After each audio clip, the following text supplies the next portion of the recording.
what's up, people? Welcome back to the No Gimmicks podcast here on the DFPN. Thank you guys for staying up late for us tonight. We got a lot of news to talk about.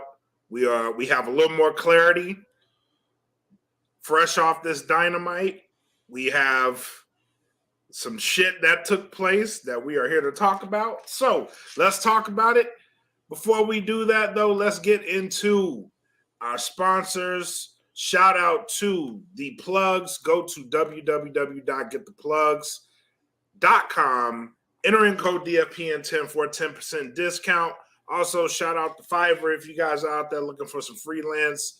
Maybe you need a new logo. Maybe you need something to put on the shirt. Maybe you need a video. Maybe you need something that can cater to you. Go to Fiverr.com and subscribe to anybody that can hook you up. A whole bunch of freelancers that can hook you up.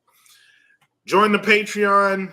All of our episodes will be uncut, ad-free. As soon as this show's over, it will be going over to the Patreon, fully uncut, to where you can watch it immediately. So make sure you guys join the Patreon at patreon.com/datfeelinpodcast. We did the all-out stream. Thank you to everybody who joined that stream.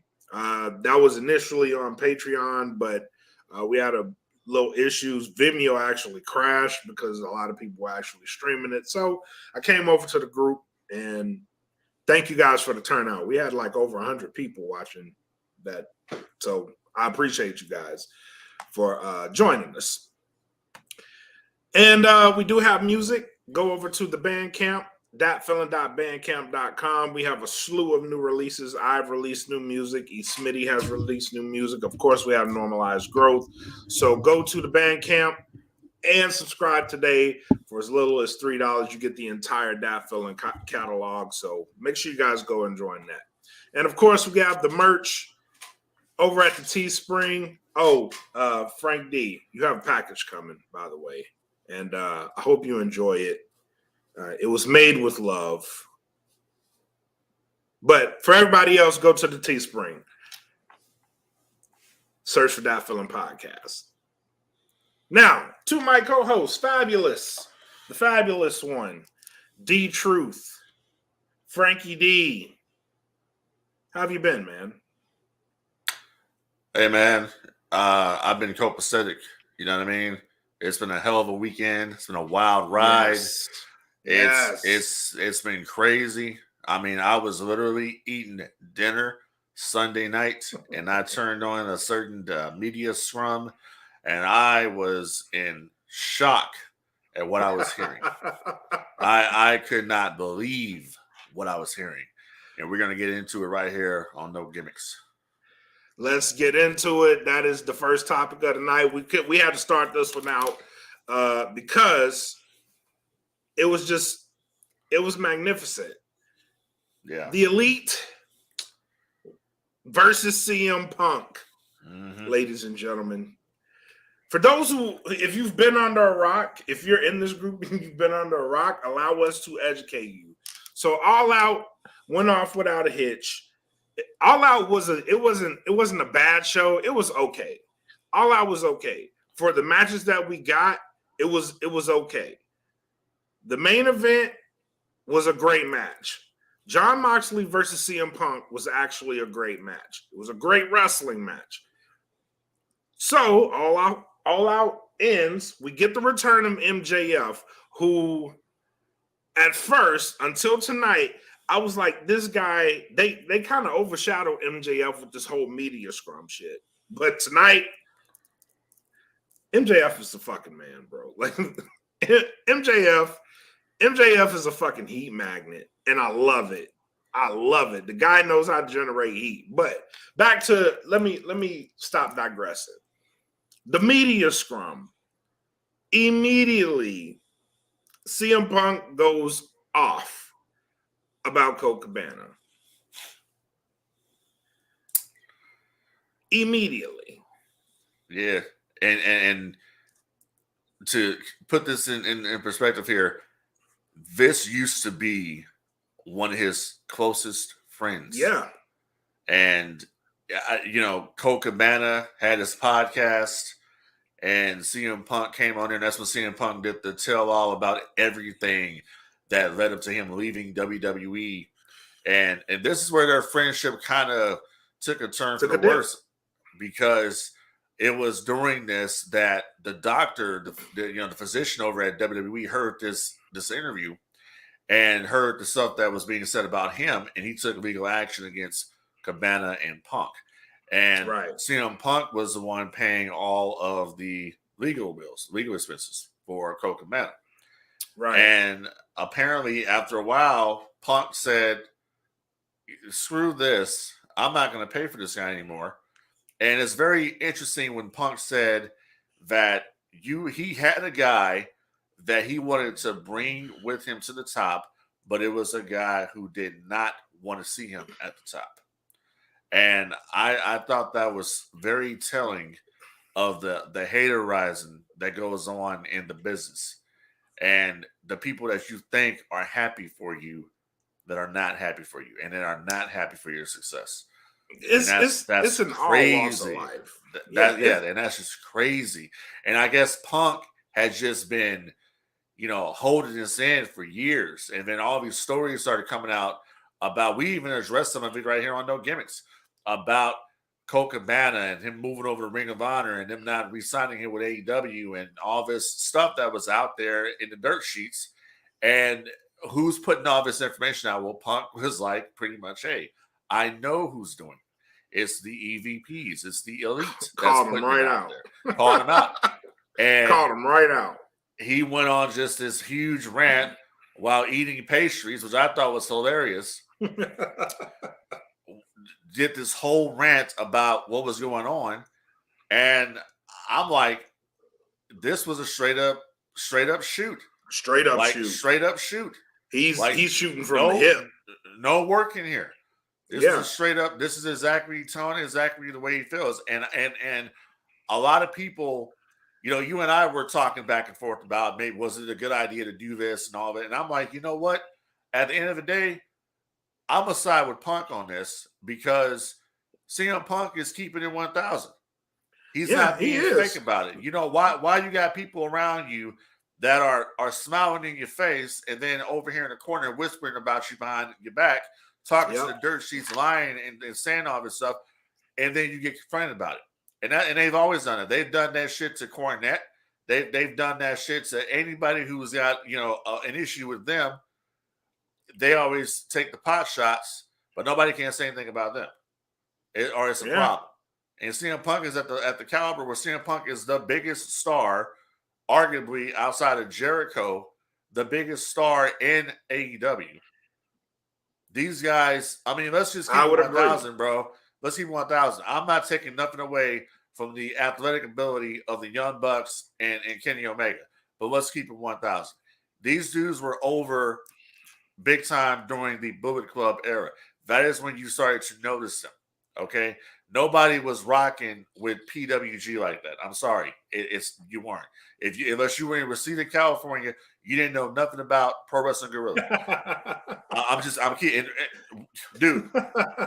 That's what it is. But what's funny is Punk addressed that during the media scrum. He's like, they're acting like they're in Reseda. Like, what the fuck, man? So and that's what it is, though. So they got the same mentality. Like, if you are not in our clique, then you can't play. Yeah. So, and it's like at the same time, I look at them and like, you guys were over. You got over because of the Bullet Club. You got over because of the stable you were in. But when you were no longer part of that stable anymore, you see where it's at. You see where it happens when you come on to national television, where you're not in New Japan anymore. And you see what it's been. Omega hasn't been the cleaner in years. He hasn't done anything compelling.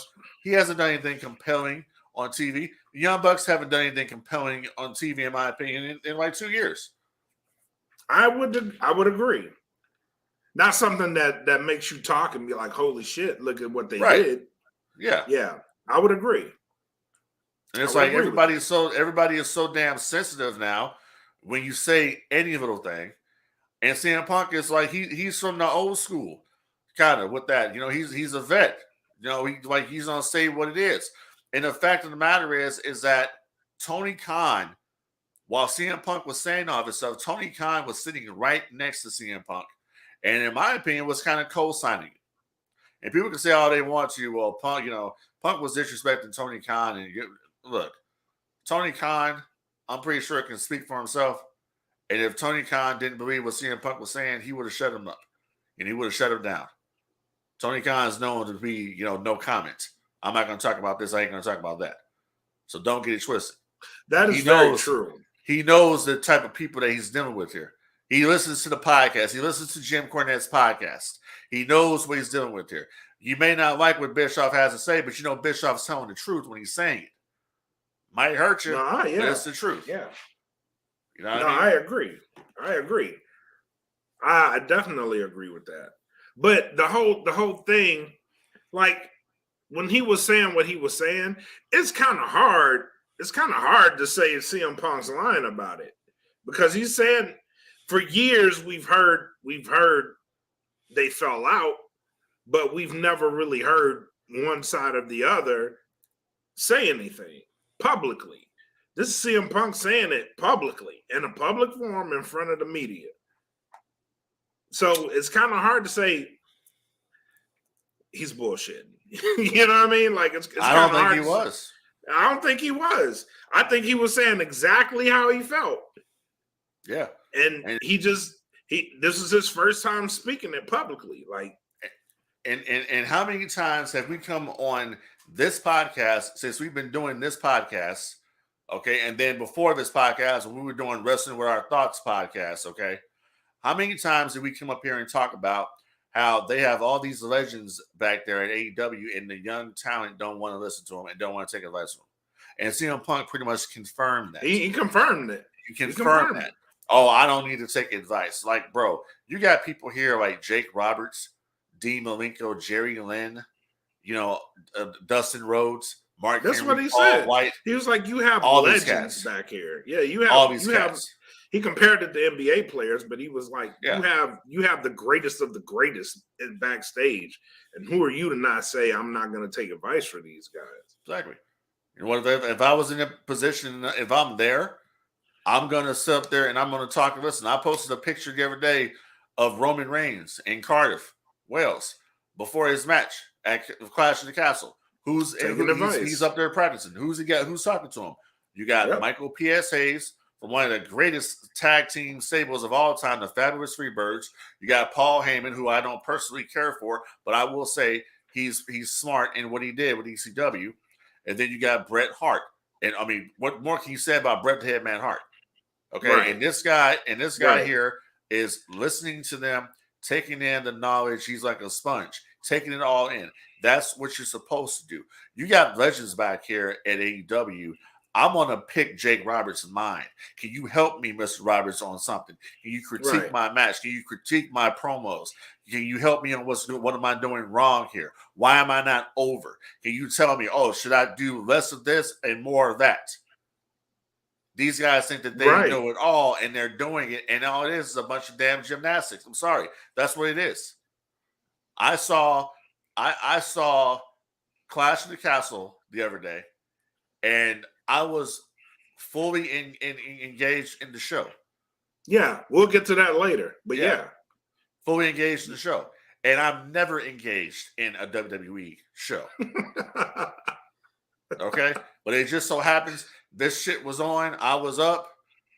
And, before I had to go to work, I said, you know what? Let me check and see what they got going on here. And then I had to go to work, and I watched the rest of it when I came back home. But I will say, I will say before we get there, the build up to Clash of the Castle was excellent. It was excellent because they planted doubt in everybody's mind. Oh, I didn't think. Listen, there was no way in hell Roman was going to drop them belts. Oh yeah, you knew that. I didn't believe that. And that's a problem. And we'll get to that. Let's go through these segments. We'll get to that. But as far as this whole thing, of course, we know Punk did the media scrum. Punk had some stuff he had to say. He said he's pretty much, he's working with pricks. He's working with children. He's trying to run a business. You're up here damaging my brand. You just all this stuff. The EVPs couldn't manage a target. Just a bunch of stuff. Just going at it while eating these delicious looking pastries, and just So after that concluded, I guess the Elite were kind of mad. So I guess they were going to go to Punk's locker room, NWO style, and bam on the door. We open the damn door, Punk. Come out here and say it in my face, Punk. And I guess shit started happening, and they was getting funky like a monkey. I heard somebody got slept. I heard somebody went to sleep for real. Somebody went to sleep. Somebody got hit with a chair. Somebody got bit. It was all type of shit. They act like they was out in the jungle. You dig what I'm saying? That's what it was. That's the everybody's saying. You're in the jungle, baby. Yeah, out there whooping ass. Whooping ass. This is like some old Mid-South shit that's going on here. You know what I mean? Some old Georgia Championship Wrestling shit, or the Horseman whooped Dusty's ass, broke his arm. It's shit like that. Hall and Nash attacking WCW. Throwing that's lawn darting poor Rey Mysterio up against that trailer. But apparently Punk was like, no, fuck that, and started swinging. Bitch, I was in the UFC. You forget. Exactly. It wasn't long. I got my ass whooped, but I was in there. I trained. So we know now. UFC fighter. So we know now that the Young Bucks and Kenny Omega, along with Michael Nakazawa, Christopher Daniels, Pat Buck, have all been suspended by AEW. CM Punk and Ace Steel, their futures are unknown right now. I don't believe that CM Punk is going anywhere. CM Punk is a draw, like it or not, like him or not. I don't think he got fired. I think he's hurt. He's hurt. I think he's hurt. And Tony Khan did the right thing tonight on Dynamite by not mentioning names. You basically want to go out there and you want to let the situation cool itself down. They're going to do a little investigation and find out what happened. But here's about this. This is the way I see it. The way I see it is that Punk said what he said. These dudes came to his locker room, were banging on his door. Okay, so shit happens. That's what it was. Right. If somebody came up to me and you want, we could go. We could. I'm going to keep it 1,000. We could be on some wrestling shit, or we could be on some gangster shit. And obviously, you want to be on some gangster shit. You chose the latter. You chose the latter. So we gonna drop this. We gonna drop this wrestling shit. I ain't CM Punk anymore. I'm Phil fucking Brooks, and I'm about to whoop some ass. Exactly. That's what happened. And that's what. But he said that during the press. He said that during the press conference. He was like, "I'm gonna walk up and down the hall." It's like, you have a fucking problem with me. Take it up with me. Exactly. Be a man about it. And then Chris Jericho came and backed him on that. Jericho came up later on and backed him on it. That's what you do. And you look at the match tonight between Hangman Page and Danielson. Oh, I think Danielson is a Punk supporter here because he was some stiff shit going on there, man. He was laying that shit in. Perfect segue. So, did AEW Dynamite feel like it was a reset tonight? Yes. Because that's the feeling I felt. It felt like the drama happened. Everybody acknowledges it, but tonight is going to be the reset. Those guys aren't here.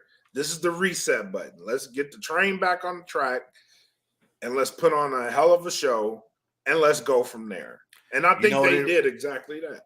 You know what it reminded me of? It reminded me of when WCW reset itself, when Eric Bischoff and Russo decided to work together, and they had formed a new blood. That's kind of what it got tonight for me.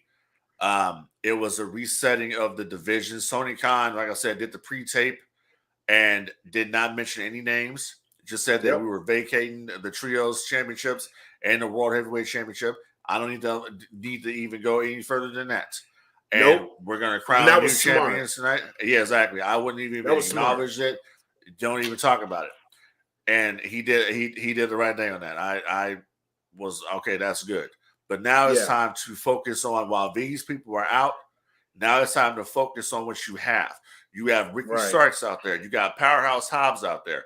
You got Stokely Hathaway with this faction. I'm very interested to see where this group is going to go. Me too. Because Stokely used to manage MJF. Yep. So there you go. Right there's a connection right there. So obviously these are going to be possibly MJF's new faction in AEW because this guy used to be together, and this is the reason why this whole thing went down the way it did at All Out. So I'm very interested to see where that happens. I'm loving the back and forth banter between Swerve Strickland and the Acclaimed. The Acclaimed are over as shit as babyfaces right now. They should have won it All Out. Yeah, I think they should have won it All Out. Yeah, I was watching the stream, and I agree with you. I said the wrong team went over there, and so I'm very interested to see where they're going, especially where they're going to go with Daniel Garcia at this point. Daniel Garcia went out there with Wheeler Yuta tonight, and they had a great match. Drag out match. A great match.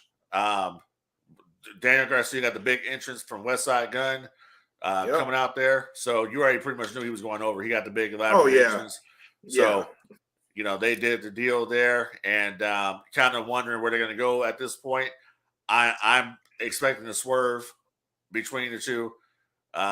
Jericho, I'll say this: I'm not digging the Jericho Appreciation Society. Me neither. And I want to see him in Blackpool Combat Club. And my prediction for tonight was they'll probably have a banger of a match, which they did. Daniel Bryan will come out, shake his hand. He did. Chris Jericho will come out and have him choose. And he would have went with the Blackpool Combat Club. But that didn't happen. See, I think he's on the swerve, and he's still a sports entertainer. I'm unknown on it, so you may be right on that. But it doesn't make sense because you're the ROH Pure Champion. That's a wrestling title. You're a wrestler, not a sports entertainer. You're a wrestler. So why would a sports entertainer... You proved tonight that you're a wrestler. And honestly, to me, it's in one direction. If it's me that's booking this, what I would be booking is, if I'm Chris Jericho, I can say, you know what? I can do something with this dude over here, Garcia. I can work with him and do some matches with him. And I think that's where they're going to lead to. If the swerve doesn't come where he says, I'm not a sports entertainer, I'm a wrestler, I can see a feud between him and Jericho. I can see that's where they're going to go. And I wouldn't mind seeing that. Yeah, I could see that. Daniel Garcia has proved himself to be one of those guys. He's a worker. He just doesn't have charisma. He don't have charisma, and he doesn't have mic skills. That's his only downfall. He's a great technician, great wrestler, but he's missing those two things that make him the total package. Right. So he needs to work on that, which you got people back there that can help you do. You go talk to Jake. Jake was one of the greatest promo guys in the business. Talk to Jake Roberts. Let him help you with your promos. Work on that shit. You got Jericho back. Jericho's a great talker as well. And you know these guys are willing to help. They're willing to help. Yep. It's just you got go up there and ask. Go up there and get it. Yeah, you have to ask. Can't get better if you ain't asking.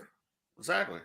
So I think out of this whole disaster of a weekend that AEW had, I think that shit. Is it really a disaster when that's what people talked about? It is, because it's a disaster because now the tide has turned.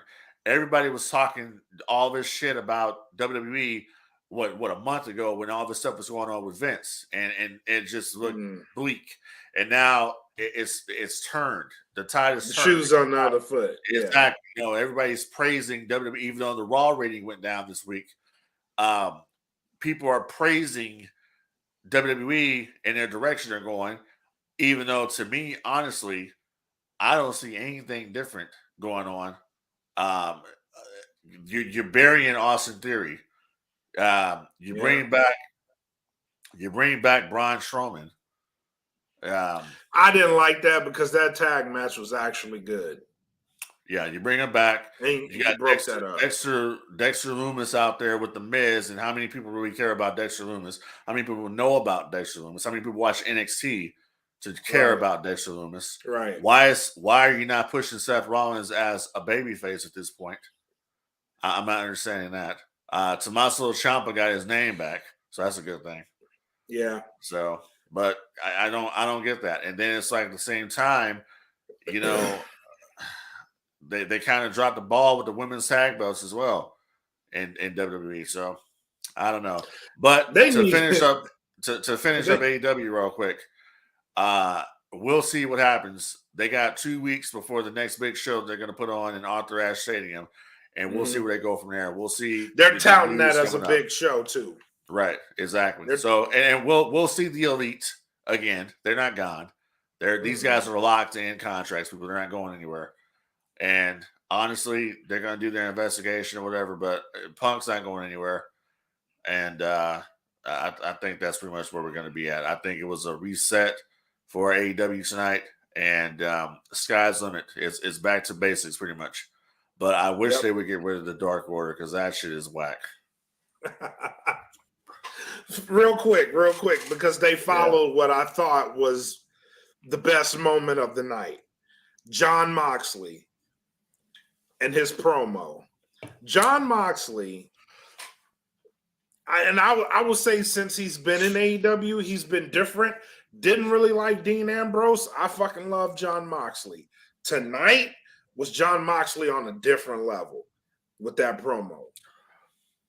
Jon Moxley, in my opinion, single-handedly made the AEW, took the AEW championship that has been riddled with controversy. Interim champion here, interim champion there.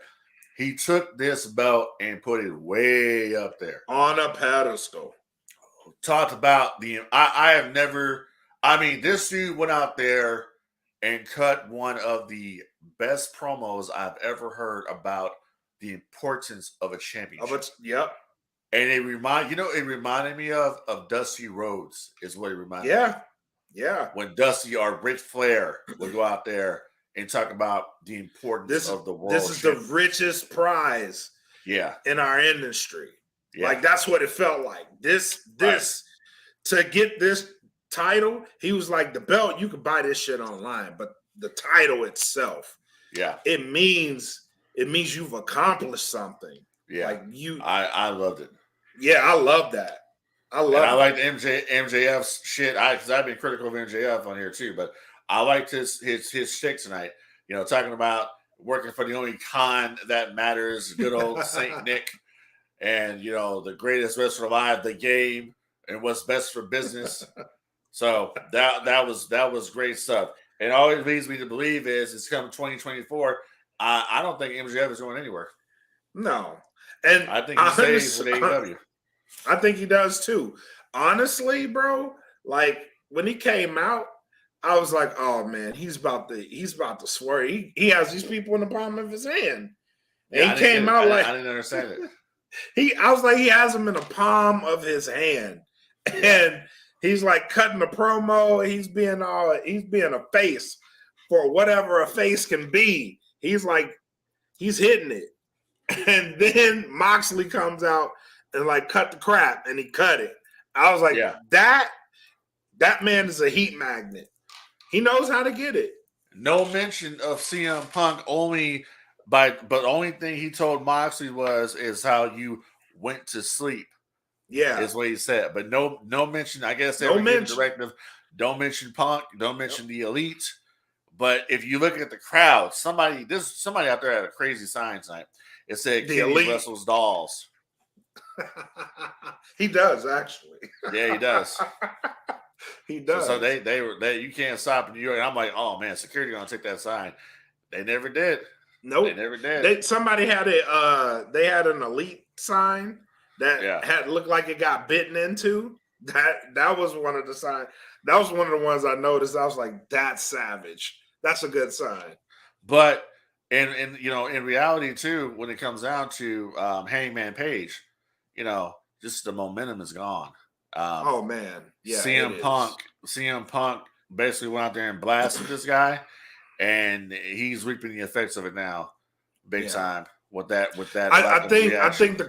I think the crowd reaction is just knowing that he was mentioned and like, why aren't you suspended too? You know what I mean? Like, yeah, I think that was part of it too. And I plus, think it got him too. Yeah, and plus he was in a match with Bryan Danielson, bro. Like, of course, yeah. But I think I think that reaction or lack the reaction he got, it kind of you can see the look on his face.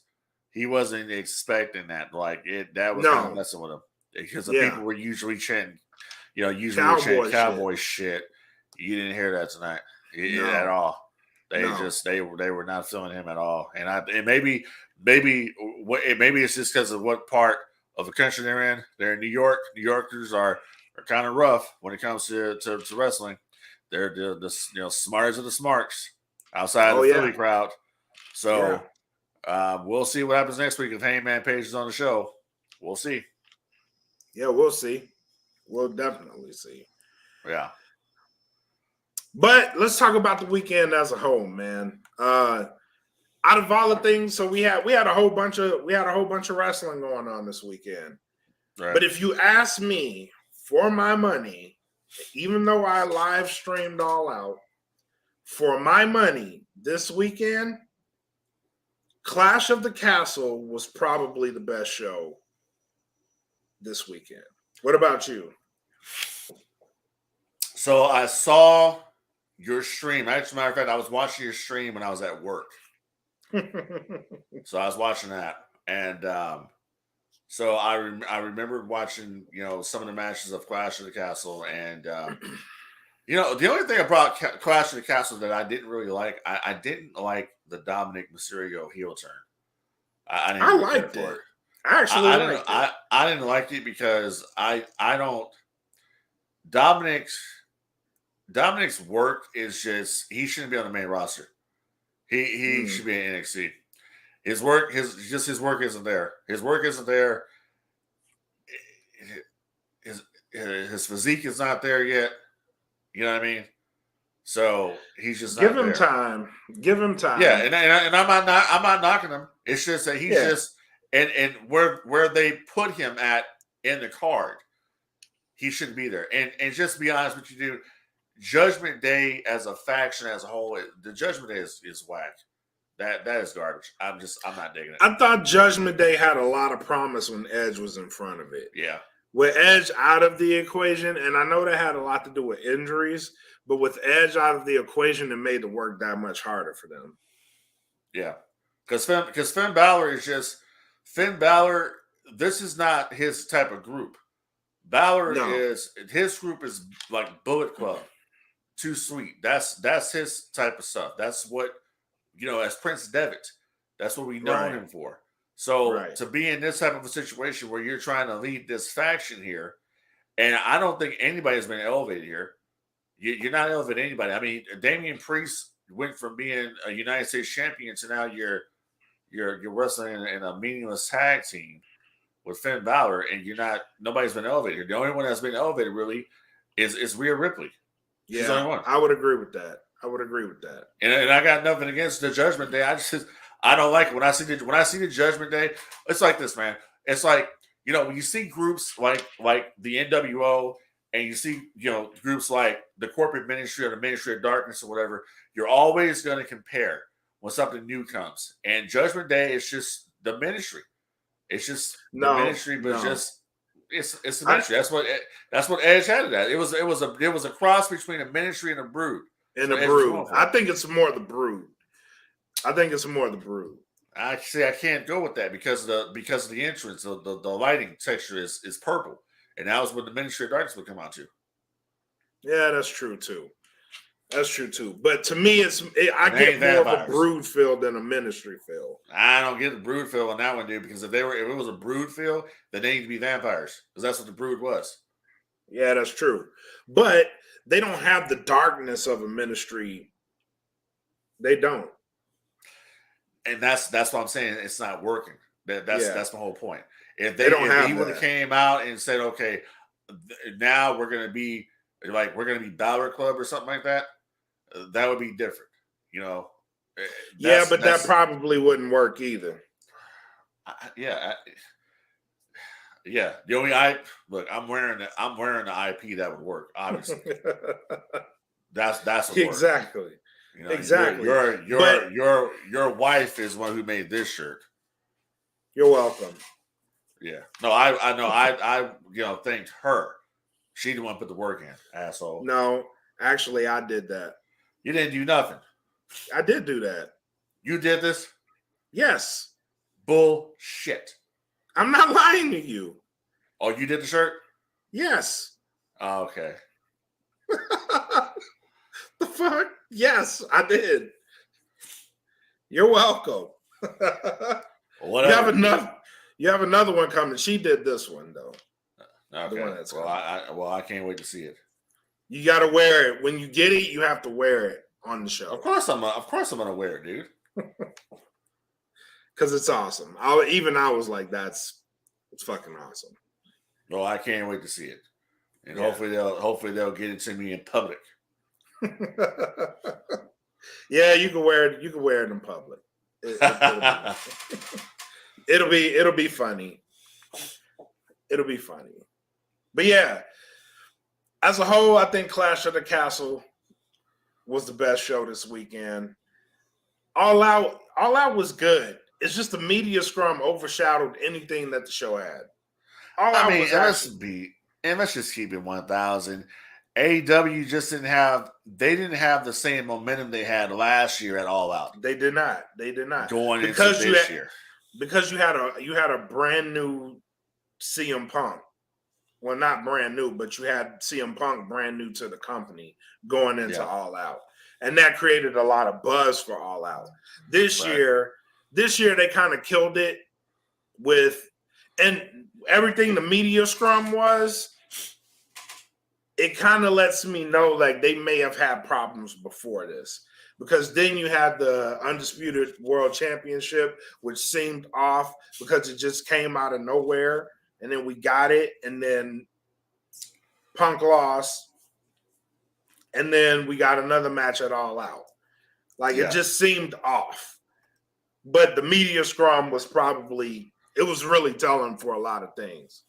But as shitty as that was, tonight was a great first step. I'm gonna say it was great. It was good. I'm open to seeing where they go, but you got to reshuffle these talents. Like I need to see more Powerhouse Hobbs on the show, and he got to win it All Out. Yeah. So at least come out and address it, right, or something. You know what I mean? Right. Like instead of Dark Order, you could have had Powerhouse Hobbs come out and address. My point.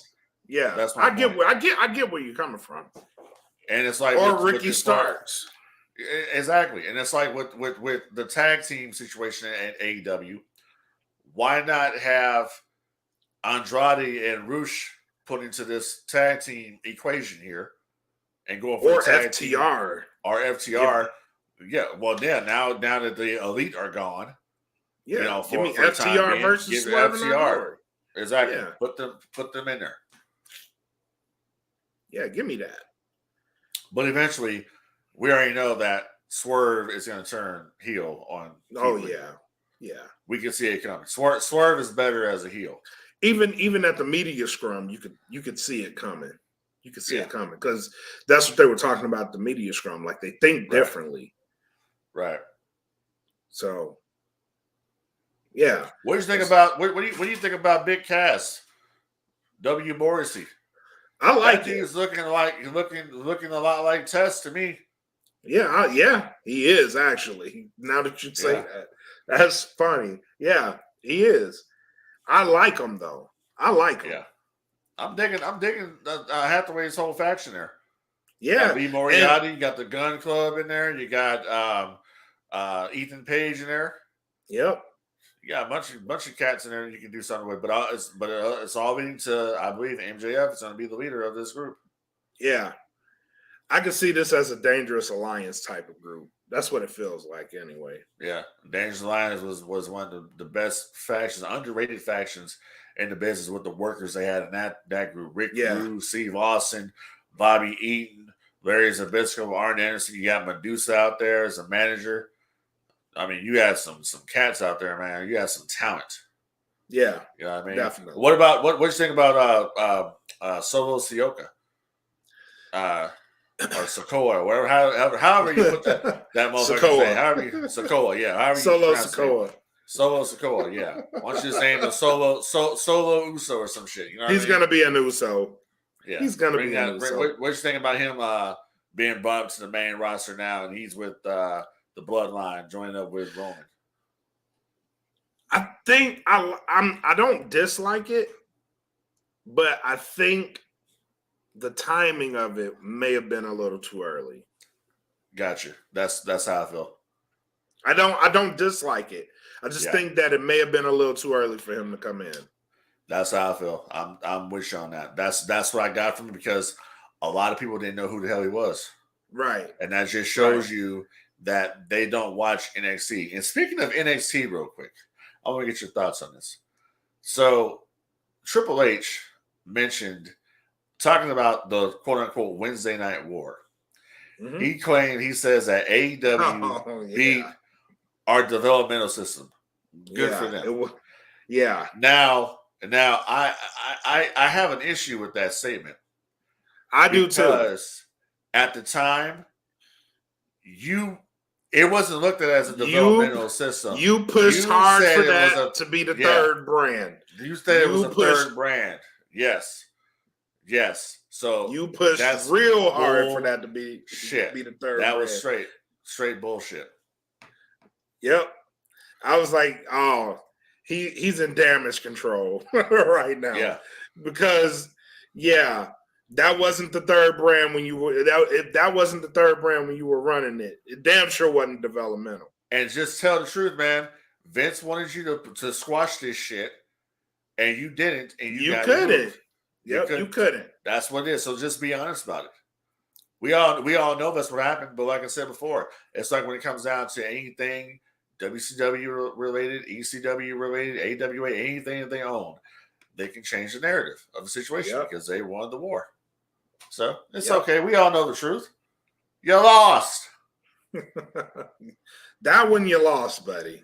Exactly. That one you lost. It's no problem with admitting you caught an L. Everybody catches an L every now and then. At least once. You catch at least one L. You got to hold this one, bro. Exactly. Hold it. You got to hold that. Like, come on, man. Yeah, when I saw that, I was like, my man is hurt. He's still hurt. Yeah. Oh, you beat they beat our developmental system. Oh, good for them. My man still hurt about that. Yeah. Because he knew. That developmental system was your baby. That was your baby. Exactly. That was your shit. So what are you talking about, man? If you ask me, at one point, NXT was the best wrestling anywhere. At one point.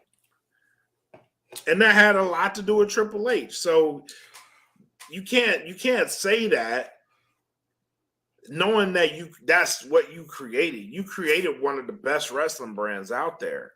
Like, to the point it still survived. Look at all the shows that died off during this whole thing. 205 Live, gone. Saturday night, not a thing. You know what I mean? Like, all these shows that died off, yet NXT is still there. Why? Off the strength of what you did with it. Well, 205, to be fair, 205 Live is level up. That's what it is now. Yeah, it's gone. Yeah. Well, no, it's not gone. It's not gone. It's just they just changed the name from 205 Live to Level Up. That's all it is. Yeah. It ain't 205 Live. Same shit, different day. Ain't chess checkers.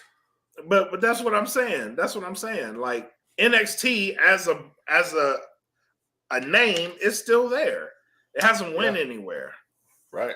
And that's 2.0. off the strength of what he did. Yeah. They just put a 2.0 on it. It ain't your baby no more. It's somebody else's baby. They took over the child support payments, but that's what you created. So don't talk down on it. Like it's like he's burying it.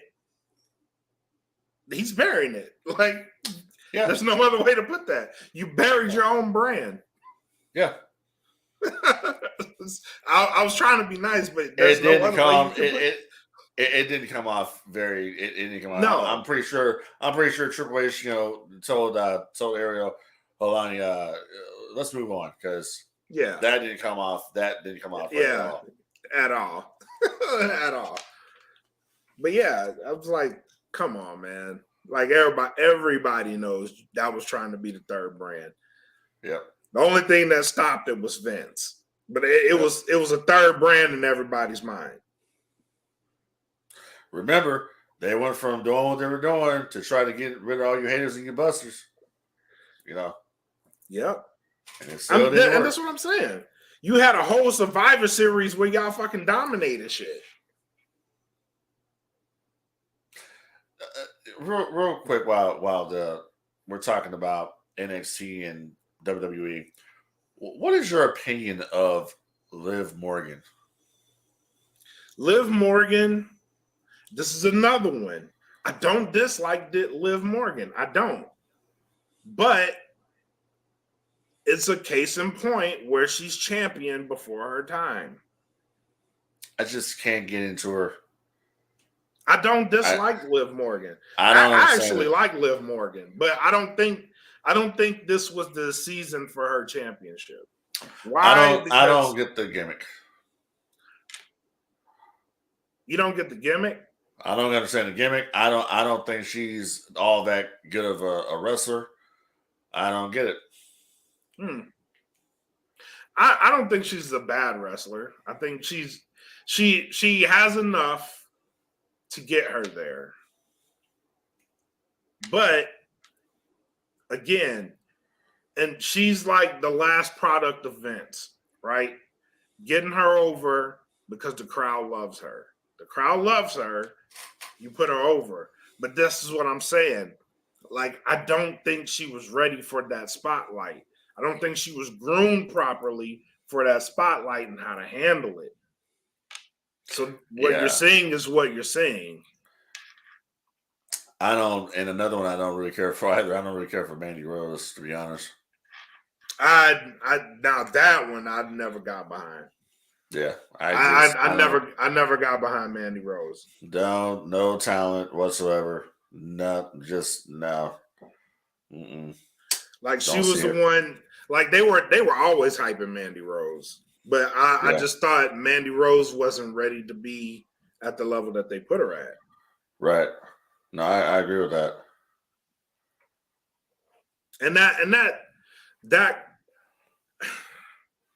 that comes with like how the environment was before Triple H took over, right? They call you up to the main roster, you get a gimmick, eventually it's going to fail if you're coming from NXT. Yeah, but the thing is that she went back to NXT and it didn't do her any. But a lot of people did that, and it didn't do them any favors. A lot of people went back to NXT, and it didn't do them any favors. The only person that went back to NXT and is somewhat okay right now is Finn Balor. I think Finn Balor's seen better days. But that's what I'm saying. He's never gotten back to that Universal Champion. He's the first. People forget this. He's the first Universal Champion. Yeah. People forget about that. People forget that fact that this guy was the first champion. And then he got injured by Rollins when Rollins hit that power bomb, that buckle bomb to him outside on the barricade and fucking injured him like he did Sting. Yep. So, but whatever. Yeah, but out of all those people, like he's the only one that somewhat landed. Yeah. And even he's not at like mega stardom. No, not anymore. Yeah, exactly. The cool factor, which was the Bullet Club, is gone. Yeah, yeah. And even in New Japan, the Bullet Club ain't what it is. No. So, Keep telling you. No, I want the shirt that I saw, and we just had this thing, this conversation last show was who made the DX make a big impact. Well, bruh, when I was watching Clash of the Castle, all I saw in the crowd was NWO t-shirts. In Austin 316, I didn't see no DX. So there you go. yeah. Yeah. Answers the question right there for you. All right, man. Final shots. What you got? Final thoughts is that AEW Fight Forever, the video game, is coming out, and it looks like it's going to be a piece of shit. So I'm not really looking forward. Not really looking forward to it right now because they're botching that. So I'm like whatever at this point with it. I'm rooting for AEW. I'm rooting for Tony Khan, but they got to get their house in order, and and people need to stop. In my opinion, they need to stop riding Triple H's dick. Like this is the like what's going on over there right now is the greatest thing because I'm seeing a retread when it came to that Raw show, the day after that stadium show. No, I'm wondering, is Vince still in charge here? Because some things look like Vince. I couldn't tell you, man. Yeah. Well, I know you can't. I can't tell you, but Yeah. I'm on the same wavelength there. I think AEW, and I hope this past weekend was an eye opener for Tony Khan, because if it wasn't, then things could get worse, and I don't want that for him. But I hope this weekend was an eye opener. Like some of this stuff, you just can't let happen, man. Like I agree. You just can't let it happen. So I agree. I hope he took something from it. I hope he did too, and I hope that they can get their house in order, and weather the storm, because that's pretty much what you're gonna have to do at this point. Yeah. But other than that, I got nothing else.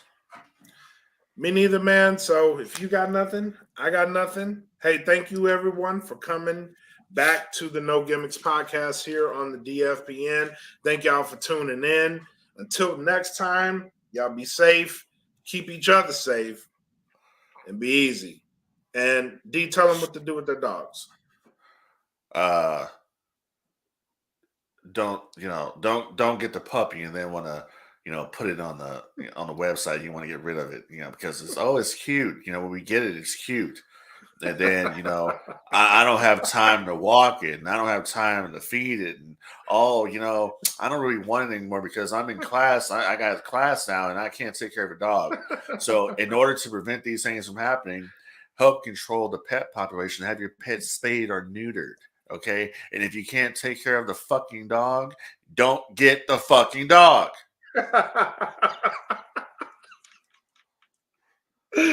Well said, sir. Well said. Thank you. All right, everybody. Peace. Peace.